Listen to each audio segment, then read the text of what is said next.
বল। অনেক সমস্যা, না পারি সইতে না পারি কইতে। আমার এক বন্ধু ভালো কোম্পানিতে চাকরি করে, এইটার কারণে আমার ফ্যামিলি আমাকে উঠতে বুঝতে খুঁটা দেই। ওর চাকরিটা কিভাবে খাওয়া যায় এটার একটা ব্যবস্থা করেন। আর এই বিষয় এটা তো কোনো ব্যাপারই না, তুই আইসোস ঠিক জায়গাতে দাঁড়া, এখন তো সমস্যার সমাধান করে দিতেছি।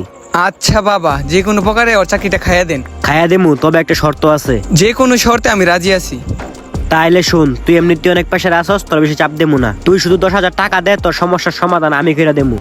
কি বলেন বাবা, 10,000 টাকা? এখানে কোনো ডিসকাউন্ট করা যায় না?